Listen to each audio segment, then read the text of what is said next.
La guerre et son histoire sont l'objet de nombreux ouvrages savants et populaires au XIXe siècle. L'image du combat chevaleresque envahit les livres d'histoire de l'école républicaine.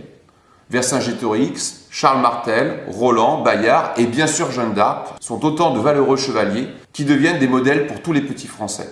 S'opposant à l'envahisseur, défendant leur patrie jusqu'à la mort, ces lointains héros préparent mentalement les jeunes gens au sacrifice suprême. Le service militaire, obligatoire pour tous les jeunes gens de 18 ans, permet de donner une instruction militaire individuelle et collective assez poussée. En mélangeant classes sociales et d'origines géographiques différentes, la conscription a également pour but de faire naître un esprit de corps et entretient la fibre nationaliste. Individuellement, ce temps compose pour des millions de jeunes gens un rite de passage entre l'enfance et l'âge adulte et une expérience radicalement nouvelle par l'éloignement de la cellule familiale et villageoise. Il y a donc une prise de conscience que l'on appartient non pas au village ou à sa famille, mais à un ensemble plus vaste, celui de la nation. On voit bien que l'enseignement civique qui est diffusé à l'école trouve là son complément et son accomplissement avec ce service militaire qui peut durer jusqu'à 3 ans.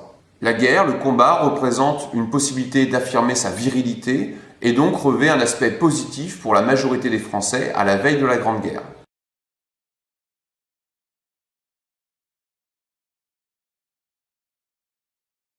Le modèle antique du conflit s'impose dans les esprits, la guerre se résume à une bataille décisive qui apparaît comme un acte de justice divine.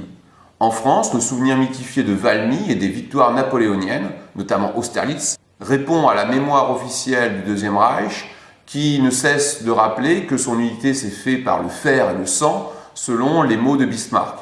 Les triomphes de Sadowa et de Sedan assurent aux Prussiens la domination sur l'espace allemand et l'affaiblissement durable de leurs potentiels adversaires. Aussi, les Allemands sont dans une logique d'expansion très nette et voient dans la guerre une opportunité d'accroître encore leur domination sur l'Europe.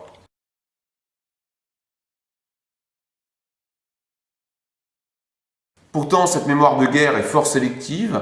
Elle oublie volontairement que la modernisation de l'armement a conduit à un allongement des batailles et à la mise en place de structures défensives indispensables pour se protéger contre le feu de l'artillerie, notamment lors de la guerre de Crimée en 1853 ou des guerres balkaniques en 1912-1913. La modernisation de l'armement a aussi conduit à de véritables massacres quand les stratégies offensives ne tiennent pas compte de cette augmentation de la puissance de feu.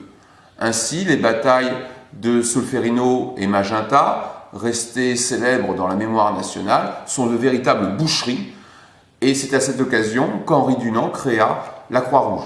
Le public préfère lire La guerre des mondes de George Orwell, qui, pris au premier degré, fait l'apologie de la technologie comme outil de puissance et de domination. Beaucoup de Français aiment à penser que le canon de 75 et le fusil Lebel assurera une victoire rapide au pays. Cependant, dans la pratique, c'est encore le vieux fusil Chassepot qui domine l'armement des troupes françaises.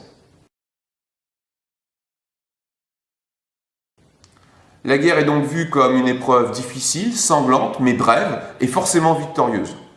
Il est à dire que les forces de résistance antimilitaristes ou pacifistes ne vont pas peser lourd en août 1914 quand s'enclenche la machine infernale qui va mener à la Grande Guerre. La guerre apparaît également comme une récompense et une valorisation du citoyen soldat, base de la société moderne.